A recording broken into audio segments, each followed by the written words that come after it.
Animal Farm by George Orwell. Chapter 2.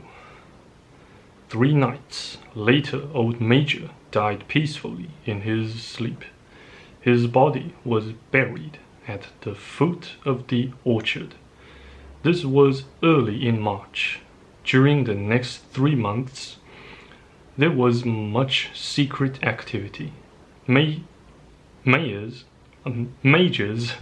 Major's speech had given to the more intelligent animals on the farm a completely new outlook on life. They did not know when the rebellion predicted by Major would take place. They had no reason for thinking that it would be within their own lifetime, but they saw clearly that it was their duty to prepare for it. The work of teaching and organizing the others fell naturally upon the pigs, who were generally recognized as being the cleverest of the animals.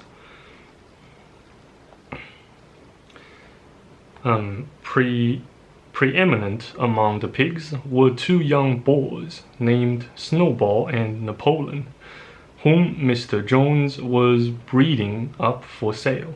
Napoleon was a large, rather fierce-looking Berkshire boar, the only Berkshire on the farm, not much of a talker, but with a reputation for getting his own way. Snowball was a more vivacious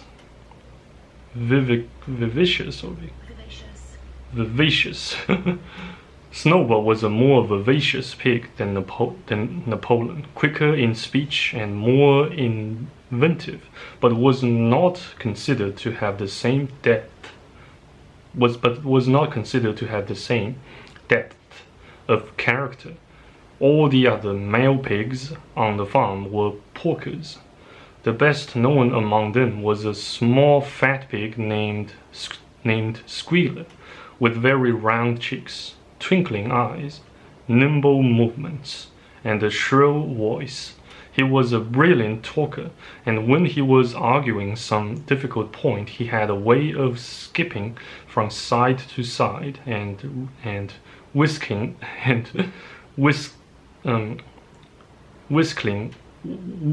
his tail, which was somehow very persuasive. The others said of Squealer that he could turn black into white. These three had elaborated old Major's teachings into a complete system of thought, to which they gave the name of animalism. Several nights a week after Mr. Jones was asleep, they held secret meetings in the barn and expounded the principles of animalism to the others. At the beginning, they met with much stupidity and apathy. Some of the animals talked of the duty of loyalty to Mr. Jones, whom they referred to as Master, or made elementary remarks such as, "Mr. Jones feeds us. If he were gone, we should starve to death." Others asked such questions as, "Why should we care what happens after we are dead? Or if this rebellion is to happen anyway, what difference does it make whether we work for it or not?" And the pigs had great difficulty in making them see that this was contrary to the spirit of animalism. The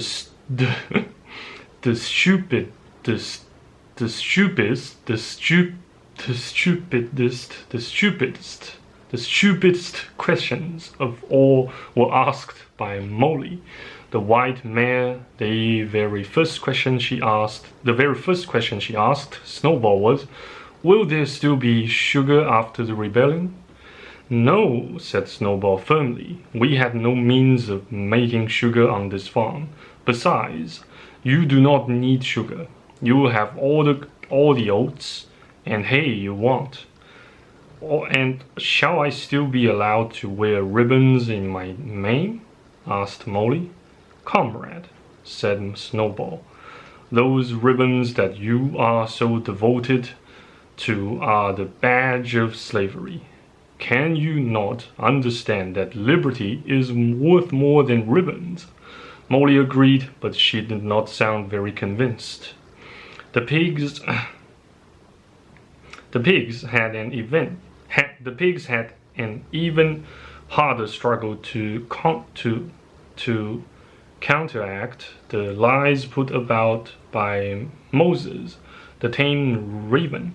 Moses, who was Mr. Joe's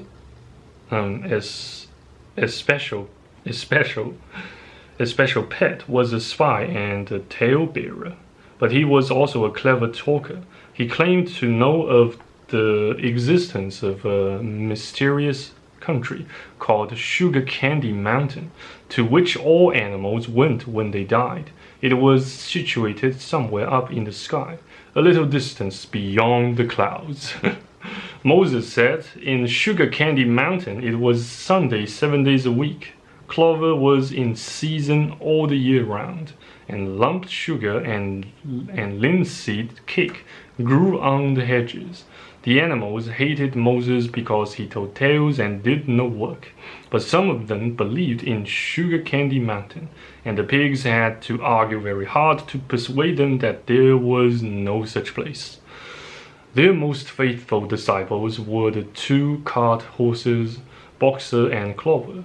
Those two had great difficulty in thinking anything out for themselves, but having once accepted the pigs as their teachers, they absorbed everything that they were told and passed it on to the other animals by simple arguments. They were unfailing in their attendance at the secret meetings in the barn, and led the singing of Beasts of England, with which the meetings always ended. Now, as it turned out, the rebellion was achieved much earlier and more easily than anyone had expected. In the past years, Mr. Jones, although a hard master, had been a capable farmer, but of late he had fallen on evil days.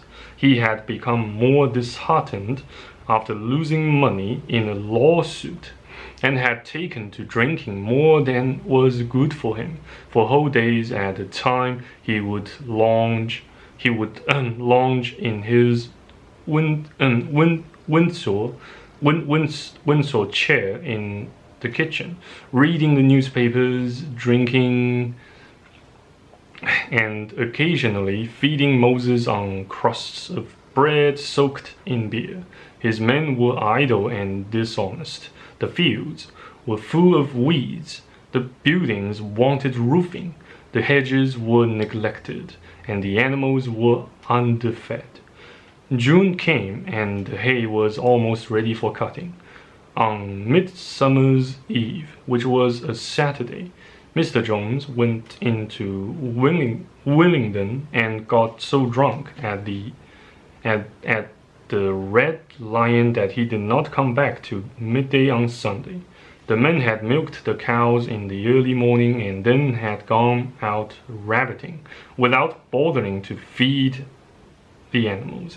When Mr. Jones got back, he immediately went to sleep on the drawing room sofa with the news of the world over his face, so that when evening came, the animals were still unfed. At last they could stand it no longer. One of the cows broke in the door of the store shed with her horn, and all the animals began to help themselves from the bins. It was just then that Mr. Jones woke up. The next moment he and his 4 men were in the store shed with whips in their hands, lashing out in all directions. This was more than the hungry animals could bear. With one accord, though nothing of the kind had been planned beforehand, they flung themselves upon their tormentors. Jones and his men suddenly found themselves being butted and kicked from all sides. The situation was quite out of their control. They had never seen animals behave like this before, and this sudden uprising of creatures whom they were used to thrashing and maltreating just as they chose, frightened them most frightened, then almost out of their wits. After only a moment or two, they gave up trying to defend themselves and took to their heels. A minute later, all 5 of them were in full flight down the cart track that led to the main road, with the animals pursuing them in triumph.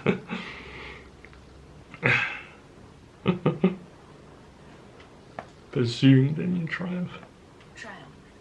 Oh my god, this is so funny.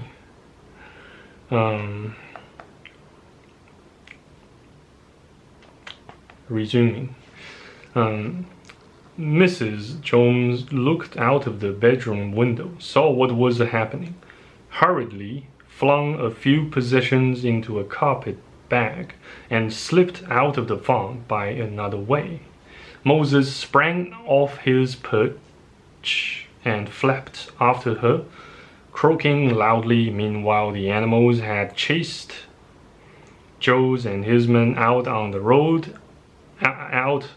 the road, and slammed the five barred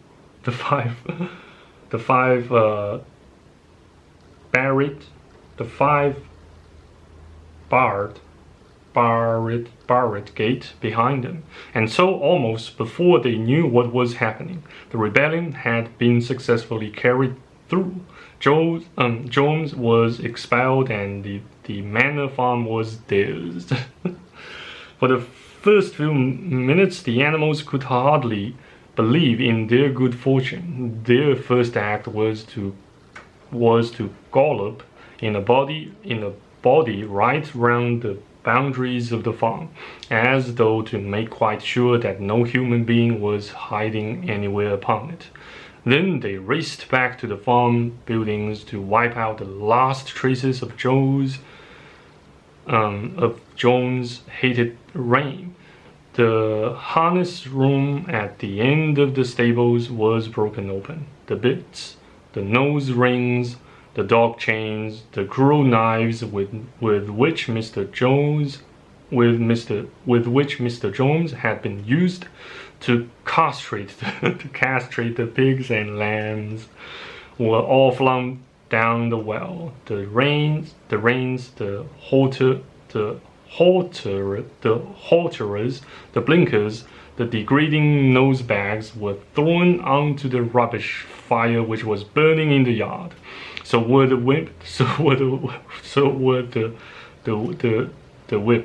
All the animals captured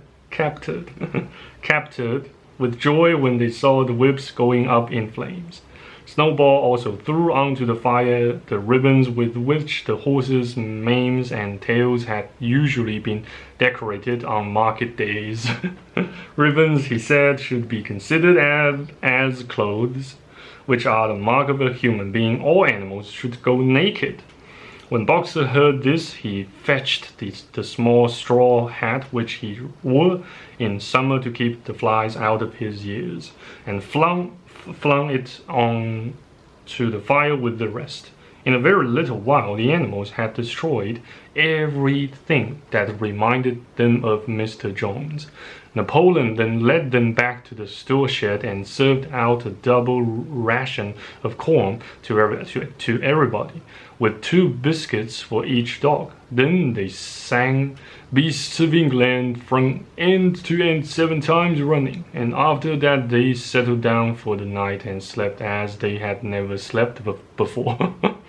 But they woke at dawn as usual, and suddenly remembering the glorious thing that had happened, they all raced out into the pasture together. A little way down the pasture there was a knoll that commanded a view of most of the farm. The animals rushed to the top of it and gazed round them in the clear morning light. Yes, it was theirs. Everything that they could see was theirs.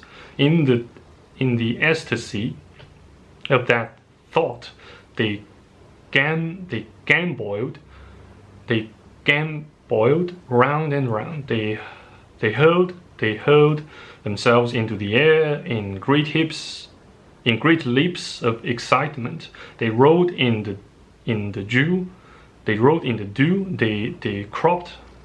mouthfuls of the sweet summer grass. They kicked up clouds of they kicked up clouds, not clouds, clouds of the black earth and snuffed its rich scent. Then they made a tour of inspection of the whole farm and surveyed with speechless admiration the plowland, the hayfield, the orchard, the pool, the spinney. It was as though they had never seen these things before, and even now they could hardly believe that it was all their own. Then they filed back to the farm buildings and halted in silence outside the door of the farmhouse. That was theirs too, but they were frightened to go inside.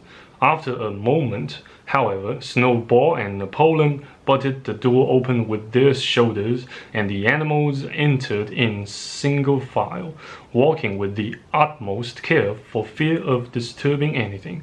They tiptoed from room to room, afraid to speak above a whisper and gazing with a kind of awe at the unbelievable luxury. At the beds with their feather mattresses, the looking glasses, the horsehair sofa, the Brussels carpet, the lithograph of Queen Victoria over the drawing room mantelpiece. They were just coming down the stairs when Molly was discovered to be missing. Going back, the others found that she had remained behind in the best bedroom. She had taken a piece of blue ribbon from Mrs. Jones' dressing table and was holding it against her shoulder and admiring herself in the glass in a very foolish manner. The others reproached her sharply, and they went outside. Some hams hanging in the kitchen were taken out for burial, and the barrel of beer in the scullery was stove in with a kick from Boxer's hoof. Otherwise, nothing in the house was touched, and an unanimous resolution was passed on the spot that the farmhouse should be preserved as a museum. All were agreed that no animal must ever live there. The animals had their breakfast, and then Snowball and Napoleon called them together again. "Comrades," said Snowball, "it is 6:30 and we have a long day before us. Today we begin the hay harvest, but there is another matter that must be attended to first." The pigs now revealed that during the past 3 months they had taught themselves to read and write from an old spelling book which had belonged to Mr. Jones's children and which had been thrown on the rubbish heap. Napoleon sent for pots of black and white paint and led the way down to the five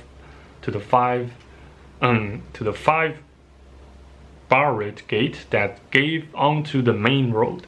Then Snowball, for it was Snowball who was best at writing, took a brush between the two knuckles of his trotter, painted out Manor Farm from the top bar of the gate, and in its place painted Animal Farm. This was to be the name of the farm from now onwards. After this, they went back. After this, they went back to the farm buildings. When Snowball and Napoleon sent for a ladder which they caused to be set against the end wall of the big barn, they explained that by their studies of the past 3 months, the pigs had succeeded in reducing the principles of animalism to 7 commandments. These 7 commandments would now be inscribed on the wall. They would form an unalterable law by which all the animals on Animal Farm must live forever after, with some difficulty, for it is not easy for a pig to balance himself on a ladder. Snowball climbed up and set to work. Excuse me. With Squealer a few rungs below him, holding the paint pot. The commandments were written on the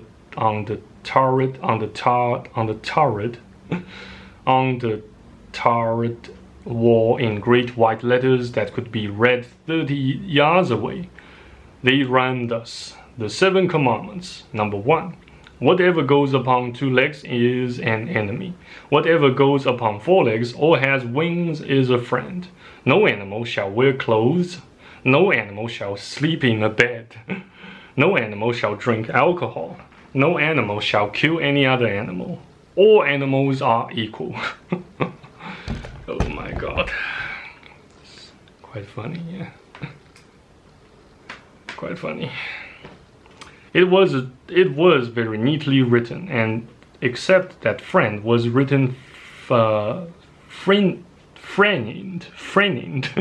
except that friend was written friend, and one of the S's was the wrong way around. The spelling was correct all the way through. Snowball read it aloud for the benefit of the others. All the animals nodded in complete agreement, and the cleverer ones at once began to learn the commandments by heart. Now, comrades, cried Snowball, throwing down the paintbrush, to the hayfield. Let us make it a point of honor to get in the harvest more quickly than Jones and his men could do. But at this moment, the 3 cows, who had seemed uneasy for some time past, set up a loud lowing. They had not been milked for 24 hours, and their udders were almost bursting. After a little thought, the pigs sent for buckets and milked the cows fairly successfully. Their trotters being well adapted to this task. Soon there were 5 buckets of frothing creamy milk, at which many of the animals looked with considerable interest. What is going to happen to all that milk? said someone.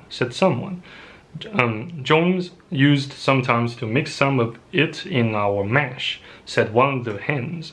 Never mind the milk, comrades, cried Napoleon, placing himself in front of the buckets. That will be attended to. The harvest is more important. Comrade, Snowball will lead the way. I shall follow in a few minutes.